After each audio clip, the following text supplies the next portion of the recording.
What is up, guys? It's me, Absolutehabibi, bringing back the tier list for 2021. This time we are redoing the power tier list for multiplayer, this time focused around larger lobbies, so lobbies with more than 40 to 50 players.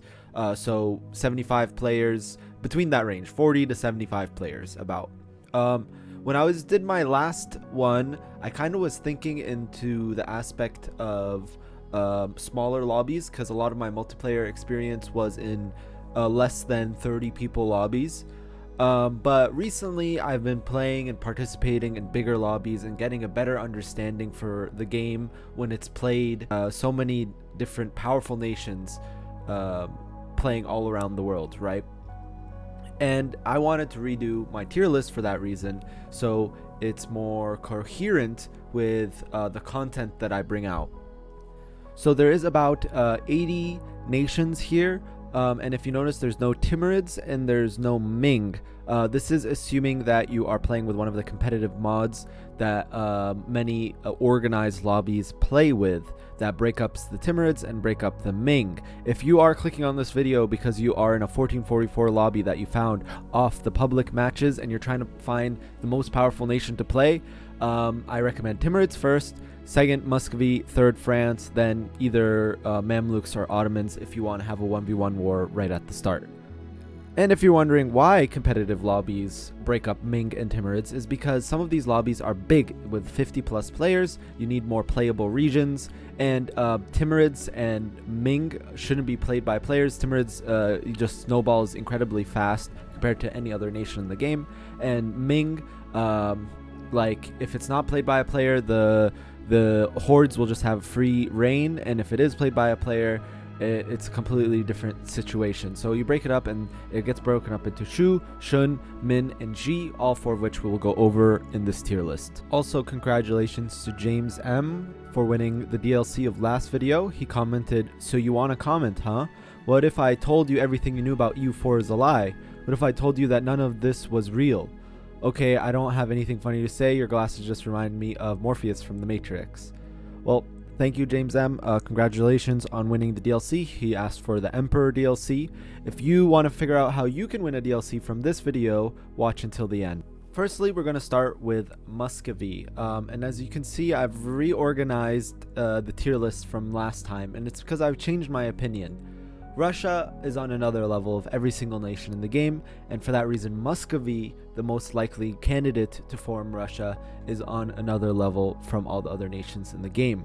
Right now the meta is manpower stacking, and Muscovy starts with the best religion for that, starts with the best ideas. When they form Russia, they get the best ideas for that. There's so many ways for them to increase their manpower. Not only that, because they are Eastern tech, they have the Cossacks estate, which allows them to dev up steppes very efficiently, and they can dev up their steppes with manpower like crazy because the steppes are filled with trade goods, and you can put soldier households on those provinces, and suddenly you have like 7 million manpower. So for that reason, Muscovy gets SS tier. And on the note of Russia, I'm gonna put Novgorod as a E+. Not having estates is really bad in the current meta, and they are start with no estates. And even if they do form Russia, they're a lot weaker version than Muscovy's Russia. Next, we have the 1v1ers, Mamluks and Ottomans. Both of these nations are S tier. However, if you pick either Mamluks or Ottomans, you should be comfortable with a 1v1 right at the start of the game. And this might surprise many of you, but I'm going to put Mamluks over Ottomans. I think if the Mamluks player and the Ottomans player are of equal skill, and the Mamluks player understands how this matchup works, the Mamluks player will win 4 out of 5 times over the Ottomans player. This is because the Mamluks, if they strike right in the beginning of the game, they can get a claim either by vassalizing like Karaman, or by just making a claim, fabricating a claim, or by vassalizing Dulkadir, I believe.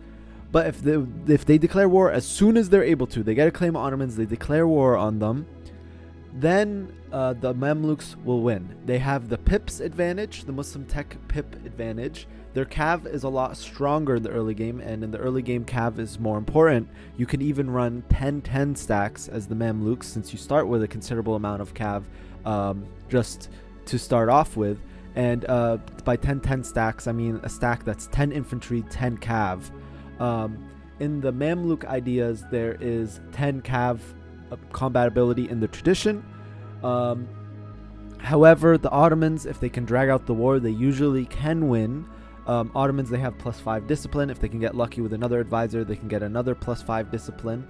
However, the Ottomans, they can't use Janissaries. They can, like, you know, of course they can do it, but if they do buy Janissaries, they're cutting in to their mill power, which will make their tech come later. So they shouldn't be using Janissaries.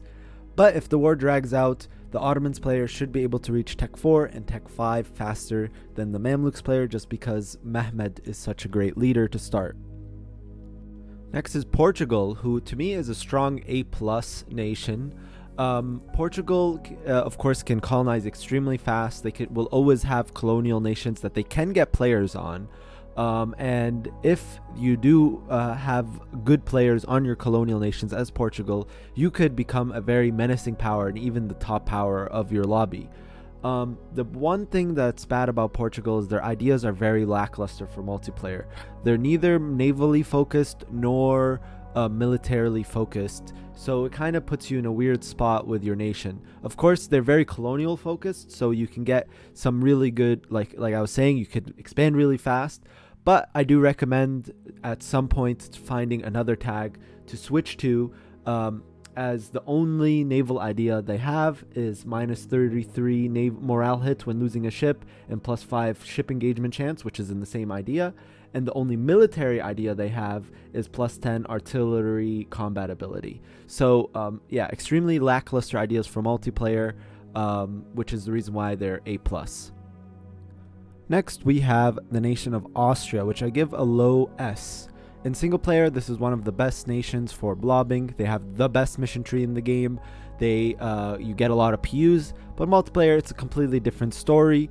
However, the reason why I keep them in S tier for two reasons. First, they start as the Emperor of the HRE, which gives them a considerable manpower boost. You're going to have one of the highest manpowers to start.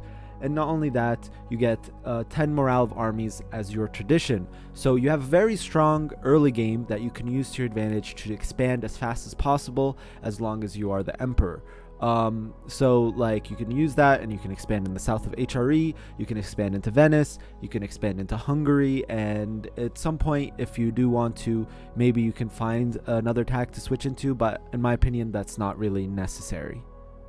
Next, we have Desmond, which I'm using to represent just Irish miners. I'm putting them in D- in the aspect of a Exodus nation, right? If you're playing Ireland as an Exodus nation, which they are in most lobbies, competitive, my lobbies, whatever, they're an Exodus nation, which means you're going to the New World and you're leaving Europe forever.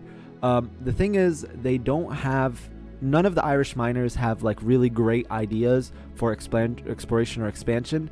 If I'm wrong about that, please correct me down below. But for that reason, I give Irish miners a D-. Next, you have Ayutthaya. I give this nation a strong C+. They can expand pretty fast and get pretty high in development and even manpower with the correct min-maxing. However, their biggest downside is their ideas. They're very, very lackluster for MP. The only militaristic idea you have is +10 national manpower modifier. However, in some lobbies you can form Khmer as Ayutthaya, and in that case I give this nation an A- or B+, since Khmer's ideas are so good. And on the topic of Khmer, I'm going to give them a strong B+. They lack a mission tree, but their ideas are pretty good. Next, we have two candidates to form Persia. Persia itself, as I've discussed on this channel, is actually a very strong nation for multiplayer. I feel like their entire idea group is focused around multiplayer, the multiplayer aspect. However, I'm going to give QQ an A- and a Jam a C, just a C, not a C+ or a C-, mid C.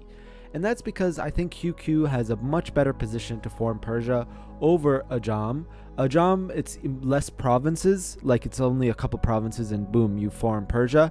However, I think if there's a player on QQ and a player on Ajam, the QQ player will do a lot better because of the tradition, the 20 cav combat ability, the land leader shock, and in combination with Kara Kalyunu's tribal federation government type, makes them a very powerful nation in the early game for early game expansion. Next, we have the nation of Norway, another Exodus nation. However, this one has very good colonial ideas. I would actually even recommend not to form your nation too fast like I did in my run. I think I did it way too fast. And just keep the Norwegian ideas until you have a considerable size, then form the nation. So you just are more powerful, in my opinion, when you do it that way. But yeah, I think with their ideas, they're probably the best Exodus nation, and I would give them a strong B-. Next, you have Sweden and Denmark. Both of them, they have in many mods, Denmark is in the HRE and Sweden is independent. I think that Denmark, I used to think it was way worse than Sweden, but in reality, Denmark has more natural allies for some reason. I need to play more in this region to get more information, but I think I give Sweden, I always see Sweden getting partitioned because I guess people are afraid of Sweden the same way they're afraid of Prussia, because they do have pretty strong ideas. The Swedish Space Marine is definitely a real thing, but they do tend to be partitioned very early on. With that being said, though, I think they're still a good A-, while Denmark is a B+. You have some natural allies, you can expand pretty good, and if you defeat Sweden, you can take Dalskogen from him, which is like a very good production province. And you can, later on, the problem is your ideas, if you're not going naval, and you want to go militaristic. However, there are some options for you for formable nations that give you good military ideas, such as Prussia. Next, we have Bavaria, a nation that doesn't exist at 1444, but it's very easy to form as Munich or Ingolstadt or the other one, I forget their name, sorry. But they're very easy to form. However, the one problem I have with Bavaria is that although they have really good ideas, like they have development costs, they have discipline, they don't really have, I think that in some aspects they're lackluster. There's no manpower, there's no force limit, there's no morale of armies. And I think for that reason, there's other better tags in Germany, which is the reason why I put them as B+. For example, Westphalia and Prussia are both better tags than Bavaria, in my opinion. Next, we have Bengal, one of my favorite nations in India, and I'm gonna put these guys in A+ range. Not only do they have strong ideas, a decent mission tree, a great start, a great economy, they're also one of the best candidates in India to form Nepal. A quick culture shift to Nepalese culture, you can form Nepal. Not only that, if you fully annex Orissa in one war, you get all of their vassals in one war. And after you form Nepal, a tactic that I learned from the Twitch streamer Dumb Idiot, you can, after you become Nepal, you can culture shift to the Orissan culture to get a special government type that buffs your vassals and also gives you like 20% manpower, which is pretty considerable. Despite having a strong mission tree, Bohemia, our next person on the list, I think is incredibly lackluster in multiplayer. The more I see this nation, the more I play it out, the more I like it less and less. I had a major boner for this nation at one point, but that's kind of faded away. Yeah, without having a proper formable nation, like a natural formable nation for this nation, I think they're incredibly weak. You do have to culture shift to something, and you have to kill a lot of players with pretty lackluster ideas. For that reason, I put them at C+. Next on the list, we have the nation of England, which would I give an S-, like just low S. They're a pretty powerful nation, and they're also, in my opinion, one of the most versatile nations in MP. You can do so many things. You can Brexit, you can go full colonial, you can go naval, you can form Ireland to get Irish ideas before you form Great Britain. So you can go focused on military. Some people have even attacked Russia, since you get claims on, I think you get claims on one of the ports in the White Sea, but you can declare war on Muscovy and form Russia. I've seen that happen once, but I think they're the most versatile nation, and for that reason I give them an S-. Next we have the nation of Ethiopia. This nation has one of the best starts for an African nation in the continent of Africa. However, they have one of the weakest ideas out of the playable nations in Africa. And not only that, their land is pretty bad, like a lot of places in Africa. Not only is it low dev and, bad to develop on, Ethiopia doesn't have any natural ways to get dev cost reduction. The only way they can get it is through idea selection, which makes it expensive to dev cost. And for that reason, I give these guys a C-. Next, we have the nation of France. This is, for me, one of the strongest nations in the game, still to this date. And I think that they are a very powerful S tier. There's a reason why 9 times out of 10, this nation will always be flourishing in Europe. It's rare that you see this nation do badly, and it's usually because of a skill reason or a diplomacy reason, rather than, the nation being bad or something like that. They have strong ideas. They will always have one of the highest morales in battles throughout the game. They have one of the strongest starts and some of the best land in the game. And for that reason, they get S+. Next, we have Poland, another strong S. I would put them in the middle of the pack for the S's. Even if they don't start with Lithuania, a lot of people think, hey man, they don't start with Lithuania in competitive lobbies. They're a lot weaker. Well, I disagree with that. I think with some decent diplomacy, you can easily become Ruthenia. Of course, you wait until Age of Reformation so you can get your goods produced modifier. And you can basically become one of the most powerful nations by switching to Orthodox, becoming Ruthenia, and using your Eastern tech and Cossacks. You can dev up all of your land, not just the flatlands and the grasslands. You can also do the steppes that you will eventually conquer, as well as the Lithuanian land that you conquer. And I put them as a strong S for this reason. The next nation we have is the Great Horde, which on paper should be one of a really strong nation, and also they are the best candidate to int a Muscovy really early on and get the Muscovy out of the game right away. However, I think it's really rare to see a Great Horde really prosper and do really well. I think one thing you can do is you could somehow switch to Muscovite culture and switch out of Nomad through government reforms and then form Russia, but that sounds really bad considering you won't have Eastern tech. I just think that this nation just is really hard to play in MP for many reasons. And many people just seek out to destroy you, and not many people want to ally you. So for that reason, I'm going to put them as D+. Next, we have the nation of Holland. If you can get the proper allies, you can do the right diplomacy. They do have one of the best naval ideas in the game. You are usually one of the later ones to colonize, so you won't have the colonial prowess a Portuguese player will have, and you usually end up getting bullied by the English player because they want dominance in the English Channel. However, if you do ally a powerful France and befriend them, which shouldn't be too hard to do, you can end up becoming the dominant power in the English Channel by flooding it with light ships. Of course, that may cause Great Britain to do a naval war on you for trade conflict, but maybe with help of the right allies, you can take down Great Britain and even eat up Great Britain. However, I think it is very difficult. I'm going to put these guys in just middle of the pack to B. Next, we have the nation of Korea.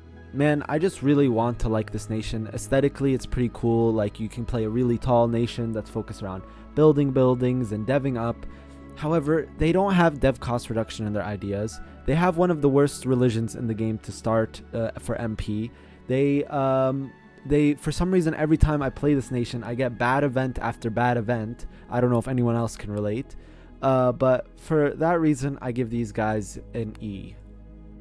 Next we have the nation of Sirhind. The reason why I put Sirhind here, not Delhi, I think Sirhind is usually played more than Delhi in MP lobbies. They are better candidate, the best candidate to reform Delhi and get the sick claims, get their ideas, etc. So they essentially become just like a stronger Delhi early on. I'm gonna put these guys in just the B tier. You know, a decent Delhi.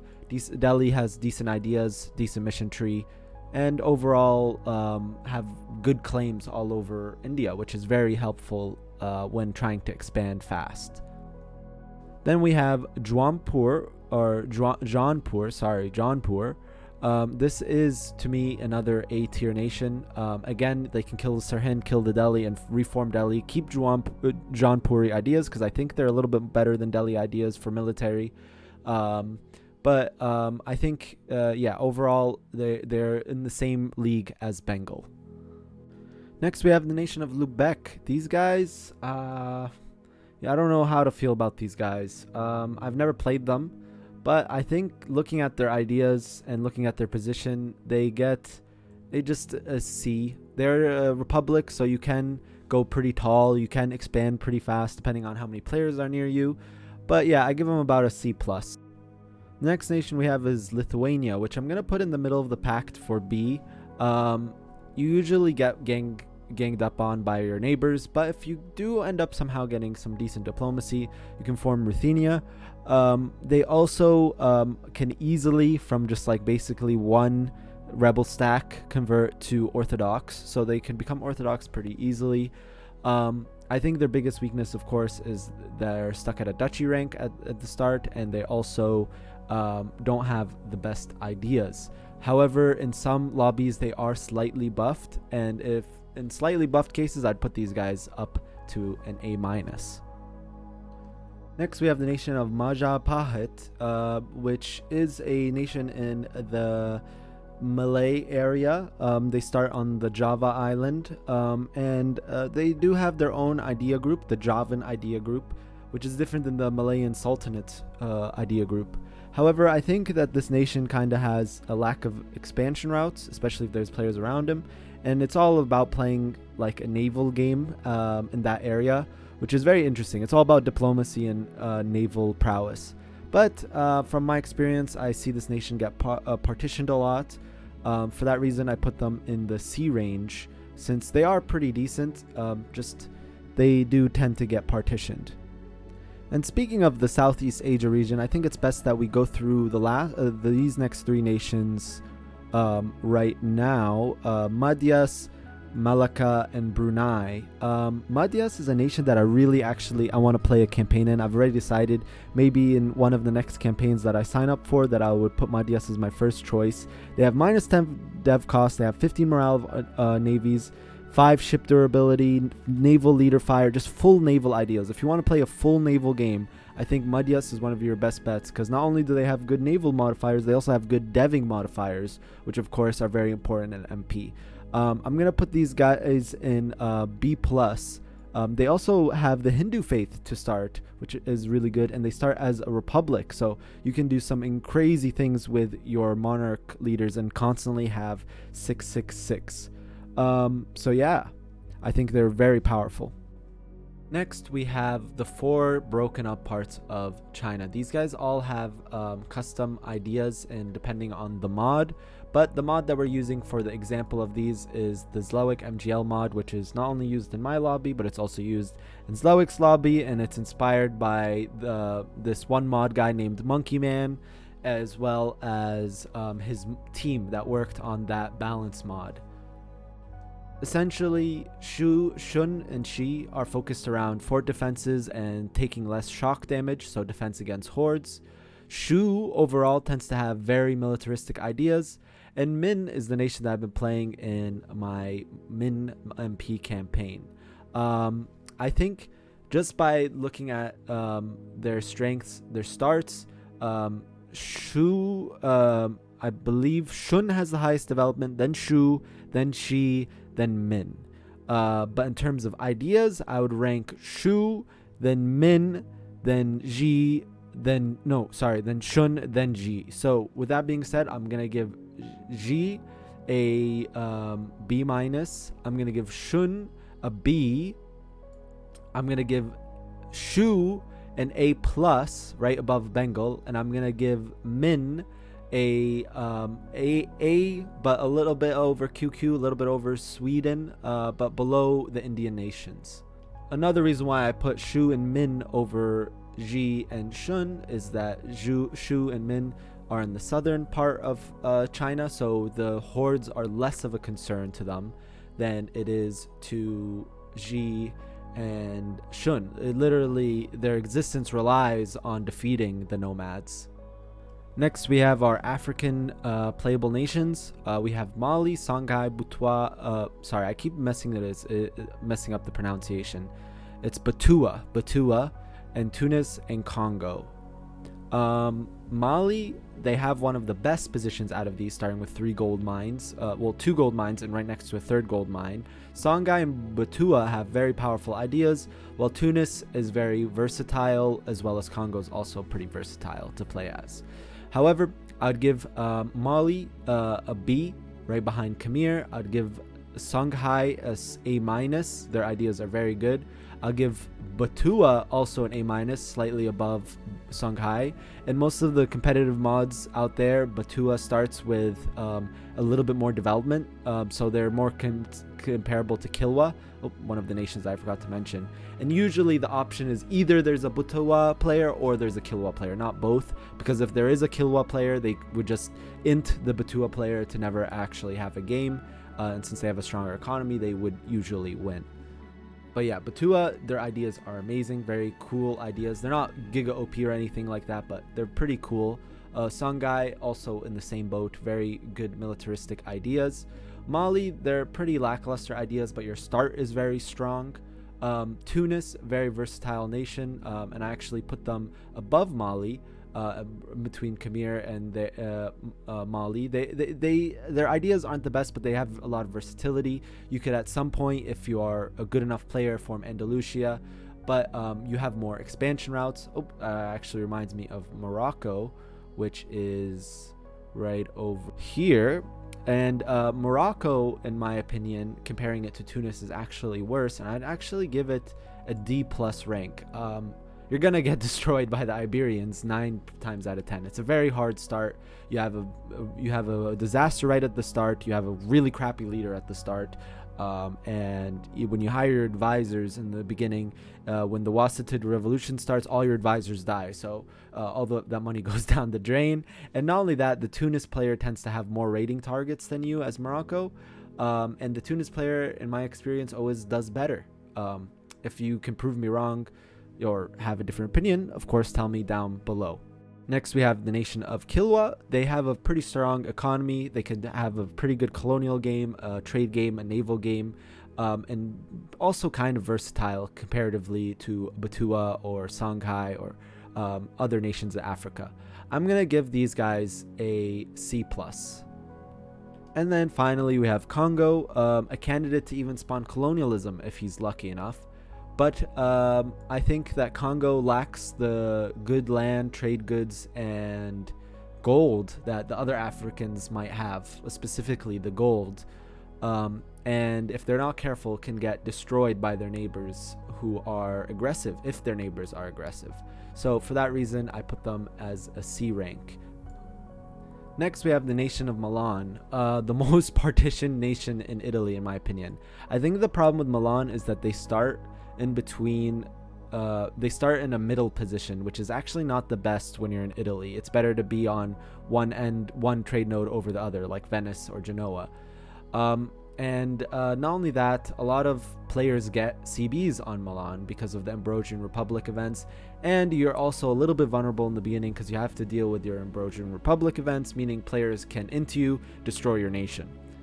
But if you live past the early game, you will probably be one of the strongest players in Italy, if not in like the strongest miner in Europe. But for those reasons, I put this in a very controversial position of C+. Next, we have the nation of Cologne, probably one of my favorite HRE minors to play. You have Westphalia to form, which is very good because it has a force limit modifier and its national ideas. You start as theocracy, which is one of my favorite government types to play in MP, and it's also could be versatile if you want it to be versatile. But I think if you do some decent diplomacy and you blob correctly, you could become a powerhouse in Europe and potentially all over the world. For that reason, I give these guys a solid A, right behind Sweden. Next, we have probably one of maybe one of our only F tiers. I'm not 100% sure yet, but yeah, Teutonic Order. These guys are just, you're gonna get killed, man. You have a bunch of forts, right? You start with a bunch of forts. You're a monastic order, so the fort maintenance is a little bit lower. You have you know, you can build up a decent army, but you get partitioned by like everyone, man. Like Denmark, Poland, Brandenburg. No one's gonna want to ally you. Maybe Livonian Order, and then you guys just die together hand in hand. Speaking of Livonian Order, though, if you decide not to join with Teutonic Order, you could potentially find allies in either Denmark or Sweden's enemies, because both of those players are going to want to eat you up since your land is nice. But if you can survive that and you get some good diplomacy, you have some nice formables or some transitions that you can make into such as Kurland. You could go into Poland and Ruthenia if you have a really good start. But that being said, I still think it's like a D, even E tier almost, but I'll give it D minus. Next, we have the four nations of Japan. We have Oda, Shimazu, Usagi, and Hosokawa. Shimazu, in the most recent version of the Zlewick mod, starts a bit stronger, and they have the primo ideas of Japan, in my opinion. I give these guys a strong A, right behind Min. Oda, I think they're in the same boat as Shimazu, a little bit harder start, but they have one of the best provinces as their home provinces with spices, and you can build probably one of the strongest economies early on in Japan, which I give them an A minus. Then Usagi, I put them behind Shimazu because of their start and their ideas. Then Hosokawa, I give them a low B minus. They have a strong start, but their ideas are lackluster compared to the other Japanese, at least. Of course, some people don't rank up the Japanese nations that high and don't see them as that powerful, but in my opinion, I think that always one of the Japanese players ends up being in the top 8, either in manpower or development. Just look at a lot of my recent lobbies. Usagi, Oda, both were powerhouses when played by good players. I think that these nations, not only do they get a good idea set, they have one of the strongest religions in the game, and if you can expand fast enough and get your ideas out, you can just be one of the strongest nations in the game. Yeah. Next, we have the nation of Switzerland. I accidentally put them in twice, same with Usagi for some reason. But yeah, Switzerland is a pretty good nation, pretty tall nation, very defensible nation. With a unique kind of role play idea set, like if you want to play as like the mercenary or bank of Europe or neutral. I haven't had a personal experience with them in MP, but I think it could be fun. I'm gonna give these guys a B minus. Next, we have the nation of Savoy. They have, in my opinion, one of the best formable nations, Sardinia, Piedmont, and Italy. One of the smaller formables that aren't Italy, obviously. But they do struggle by being attacked consistently by Switzerland, by France, by Milan, by Genoa, by Florence. Literally every player and their mothers are attacking you. But since they have a good formable, I'm going to put them in B minus. Next, we have Transoxiana. Well, this nation is a surprise to me for sure. Not many people consider them because, they're a timid vassal in base game. However, these guys, not only are they in a great position to reform Timurids, they're also in a great position to form Persia if they wanted to. And I think because they have plus 10 morale of armies in their traditions, they are actually very formable in the early game. They also start with 2 giga provinces, Samarkand and Bukhara, both very nice provinces, and are a powerhouse in their region. For that, I give them a strong B+. Uzbek. Oh my god. On paper, this nation is pretty good. Like, let's be real. On paper, this nation could be very, very good. You can expand in so many different directions. You can become Russia at some point. You can get out of your horde using the Bukhara decision. And you can then tag switch to whatever nation you want using culture shifts, like Timurids or Persia. However, the land you are on is some of the worst land in the entire game. It takes you like a month to move between provinces. If you're playing this nation, you're just gonna feel pain and you're gonna feel suffering. But on paper, they're powerful. But for that reason, I give them a C-. Next, we have the nation of Afghanistan, which is one of the best candidates to do True Heir of Timur, if I'm not wrong. But in multiplayer, they not only do they have lackluster ideas, they have a manpower modifier, and yes, they can form Timurids, yes, they can form Persia, yes, they can form Mughals. However, the thing is, they have the problem of, again, having no natural allies. No one wants to ally with you. Very low expansion routes in a filled up map, and not many weaker players nearby. And if you're not careful, you'll get partitioned very fast. I think this nation is in the E- tier, barely, almost an F. Next, we have the Kingdom of Aragon, and I'll be the first to admit I was wrong with this nation. The more I practice it and the more I see it in real life, the more I disagree with my sentiment that Aragon is better than Castile. It is not. It is not. Aragon, even if you get Portugal on your side, even if you get Morocco on your side and you beat Castile somehow, the France player will just eat you up. He's like, oh wow, a weakened Spain that's weaker than Castile, that doesn't have his morale of armies, doesn't have insane morale. Because that's the benefit of being Castile, right? Castile in the early game, I think what their benefit is, they just start with morale of armies. So it's right in their tradition. You can stack it with a bunch of different modifiers, and you can get very high morale right off the bat. And not only that, you can go defensive ideas just to take the morale of armies in the early game, and then remove defensive ideas for quantity ideas later on. Of course, you can finish defensive ideas, but I don't recommend to do so. I recommend just keeping morale of armies to deal with the early game. Then once you've got your base in the early game, you've conquered Aragon, you can get rid of defensive ideas and go into quantity ideas. And for that reason, I'm going to put Castile a little bit above England and S tier, and I'm going to put Aragon all the way B- near Savoy and between Savoy and Milan. Next, we have the nation of the Aztecs. This is another nation where I underestimated their power, I guess, and I guess it's not really that hard of diplomacy to get someone to settle near you.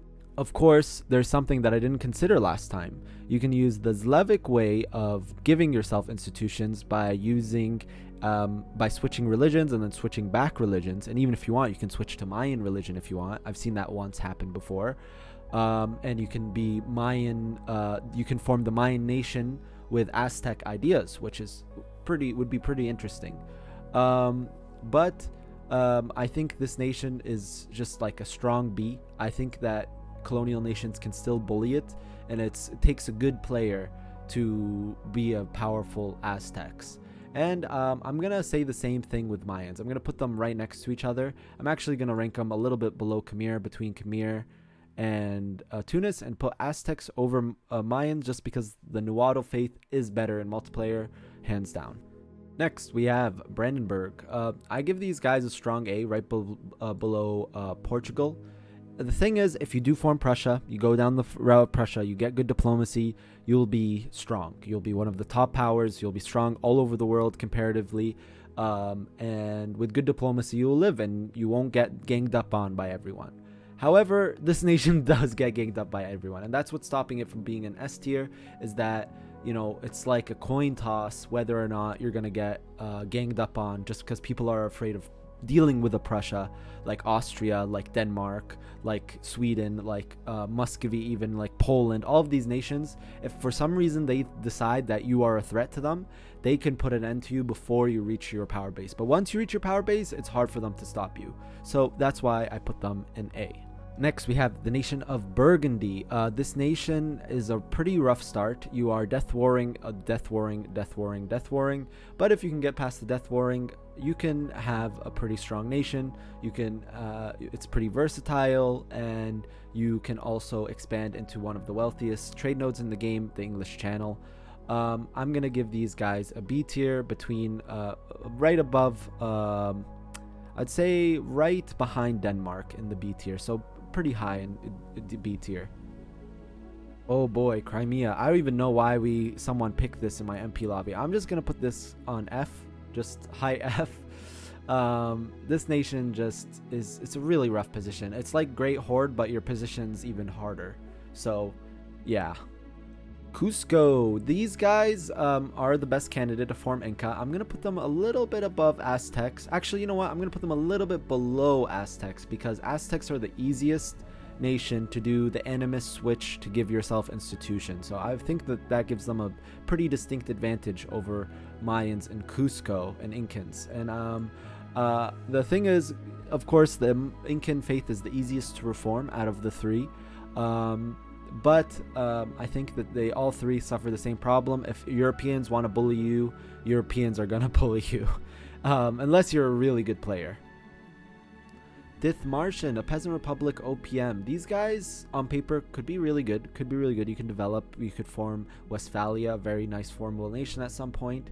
However, I think their weakness again comes in their start. If players want to EU up, players will EU up, and there's not much you can do about it. And I think that is their biggest weakness, especially with the peasant revolts event. It becomes in the interest of Austria or all the nations in the HRE to get rid of you, so that could make you weak. But for that reason, I give them a low C, while giving a Friesland, which is also a peasant republic but a little bit better position, in low B.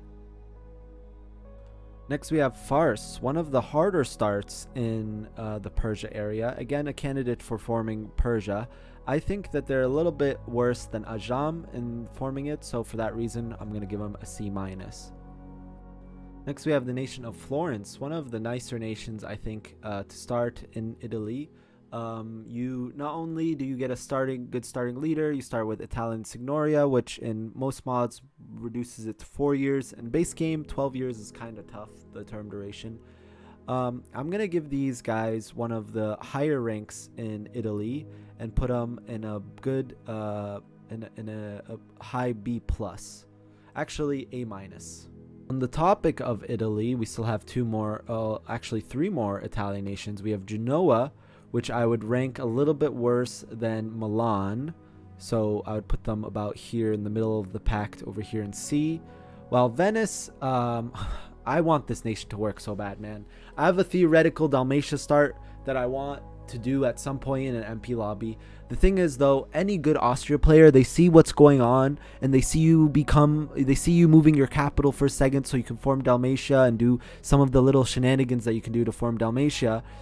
And they'll declare war on you right away, which is what happened to me in one of the most recent MP lobbies I played, which is why I would like to give these guys a higher rank, but I cannot give them a higher rank than B-. Still better than Milan, I think. Next, we have the nation of Georgia.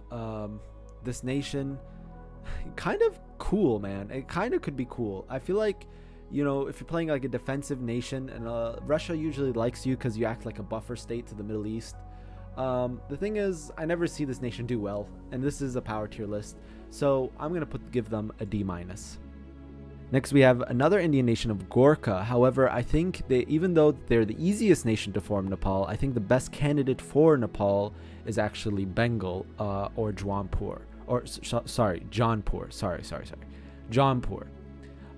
And for that reason, I think that most of the time they end up in a position where they end up getting destroyed, and even if they don't, they end up being in the worst type of provinces in the Asia area. Well, one of the worst places to be in the Himalayan range, which makes it very hard for you to dev, and it doesn't give you any good trade goods and no good trade nodes, so your economy is usually really, really bad. So I think that gives it a C-. Ooh, and now I'm coming in with another controversial statement that many of you might not like, but I think Hesse is an A- nation. This is Hesse. Why? Their ideas are just amazing, man. They have discipline, land force limit modifier, a thing that is so rare to find in national idea groups, and discipline, which will all help. And not only the most commonly formed nation by Hesse is Westphalia, which is a nation I've been talking about a lot. Next, we have the nation of Hormuz, which has minus 10 dev cost, and if you stack that with Meliki school, which they start with, you have minus 20 dev cost reduction, which is very high, especially considering your land where you really need it. You have all these desert provinces and desert coastal provinces, which have high dev cost required. And the trade goods are pretty good in Hormuz, and the trade node is pretty strong. The biggest weakness about Hormuz is your sovereignty. You have usually the players in Middle East want your land. You are going to boost whoever consolidates Hormuz and has power in Persia or maybe Constantinople or maybe even Alexandria. It is in their best interest to consolidate Hormuz to get even more trade power and accelerate their gold income. So your sovereignty is usually put into question, and it can be really hard to survive. For that reason, I give them a C-. The next nation is arguably one of the strongest nations into the Italian region to start. You have very good natural allies in Austria and Castile, maybe even France. Many people want to have good relations with you so they can basically get church power and also potentially even become the Pope and not get excommunicated, because that's very important in the early game. I think the downside of Papal States comes in that their ideas aren't the best. They have discipline in terms of military. Literally, their only bonus is 5 discipline. And the secondary weakness is that when Orthodox becomes heavily prominent, which is very common, you tend to see the Papal State get wiped out by one of these Orthodox states. And it can get really bad to the point where you are the only Catholic state as the Papal States, which unfortunately does happen nowadays. So I think that's their biggest weakness, and for that reason I can't put them in A tier. I'm just going to give them a solid B tier between Burgundy and Khmer. I also forgot to mention that there's no way to convert out of Catholic. Well, technically there's one way, but that one way requires you to stay below 100 development until you see the Shogun of Japan. Then the Shogun of Japan just needs to get in a war against you. I don't know how you do that, but then you get into war with him, and he can make you your vassal, which makes you a daimyo, which makes it so you can convert your faith if you wanted to. But I don't think we're ever going to see that, and if we do see that, I'll be impressed, honestly. Next, we have the very formidable nation of Hungary. This nation is pretty strong. They have some unique government reforms that can make them even stronger.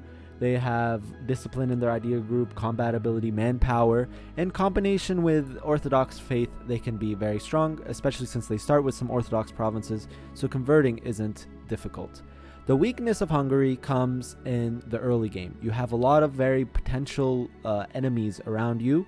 You could, of course, do an unholy alliance with the Ottomans, which is probably one of your best bets, considering Austria is going to want to eat you up, Poland's going to want to eat you up, Bohemia is going to want to eat you up, Venice is probably going to want to eat you up. So it puts you in a kind of a precarious situation and a hard early game. But if you can live past that, I think you can become a powerhouse of Europe, and that's the reason why I put them B, above Khmer, and actually I put them above the Papal State but below Burgundy.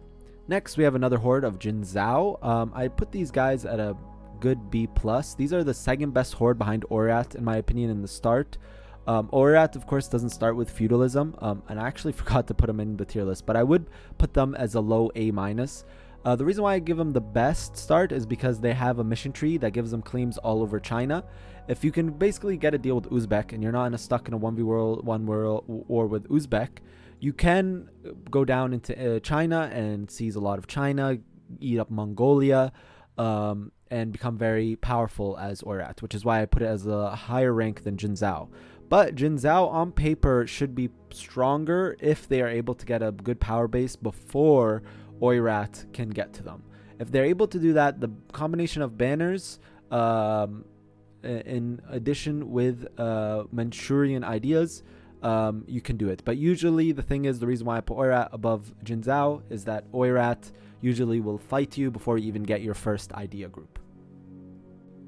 Naples is our next nation we're going to look at, and this nation is like kind of like the opposite of Papal State. Both of you start in Italy, of course, but I feel like Naples' ideas are a little bit better than the Pope's ideas when it comes to military. You don't have discipline, but you have manpower, you have morale of armies, and you also have dev costs, which is considerable. And you have the two Sicilies to form at some point as Naples. The problem, though, with Naples is, unlike the Papal State, you have no natural allies. Actually, it's in other people's interests for you to, like, not exist. So you end up having an issue of no allies. While not many people want to support your cause, on paper, they're the best nation to form Italy. But for that reason, not many people want to help them out, because if they do, you end up having a really powerful Italy. And for that reason, I'm gonna put these guys in B tier, slightly below Lithuania, right here in B tier. A lot of nations in the B tier, honestly. Next, we have the nation of Orissa, a nation with decent ideas and also a great starting government type that gives manpower. However, they tend to get fully annexed in their first war by Bengal, and for that reason, I give them a D-. If you can make it work, though, you can make it work. And next we have Yemen, or the Rasids. Again, this is kind of like one of those nations where you have the choice of either Yemen or Rasids, and I would always go Rasids every time over Yemen. Not only do you start with Shia, you have morale of armies in your ideas as Rasids, you have 20% national manpower and infantry combat ability in your traditions, you have shock damage received, just some really decent fighting ideas in Rasids. And there's a lot of expansion routes for Yemen. You can go into Ethiopia, you can go north and try to contest the Mamluks, you can ally the Mamluks, you can go into Hormuz, and pretty versatile for an Arabian nation, if I could say. That being said, your land is pretty bad. Your trade goods are decent, but your land is bad, and you don't have dev costs. So this goes into C at the same level as Hormuz. But if you are playing Yemen, play Rasids instead of Yemen, and form Yemen as Rasids, and don't take Yemen's ideas. And finally, we have our last nation, Daivit. Not many people would even consider playing this nation because it's an obscure position and obscure nation and with an obscure faith. But if you can convert to Hindu, given their ideas, as you guys can see on the right, they're pretty good ideas. You have 25 in manpower, plus 10 ICA, 24 defense, tech cost, 10 morale of armies. All things that could be very useful. Not the best idea group out there, but definitely pretty good for Southeast Asia, given the other nations in the Southeast Asian region. For that reason, I'm going to put these guys in C+. That's it for my tier list. I know a lot of you are going to disagree with me, but how about this? I'm going to give you guys down below the link to make your own tier list using the same images. And share with them. Share them on my Discord, which will be down below as well. And yeah, on the topic of a giveaway, there's 3 things that you need to do for the giveaway. Just like this video, comment below, subscribe to my channel, and exactly 1 week from today, I will choose a winner. And this is going to be my last one for the month. This will be my 3rd DLC giveaway. It's any DLC you want. 3rd DLC giveaway in the last week. But yeah, so I'll give you guys 1 week on this video. You just have to comment. It doesn't have to be related to the giveaway. Just comment anything. I know one person in chat's gonna be like, I'm gonna write anything. That's gonna be my comment. That's totally fine. Do as you please. Good luck to everyone. And I hope you guys enjoyed my video. If you disagree or agree with me, write down below. Let's have a discussion. I'm totally cool with that. Let's shoot opinions off of each other. That's it for the video, guys. I'll see you in the next one. Bye bye.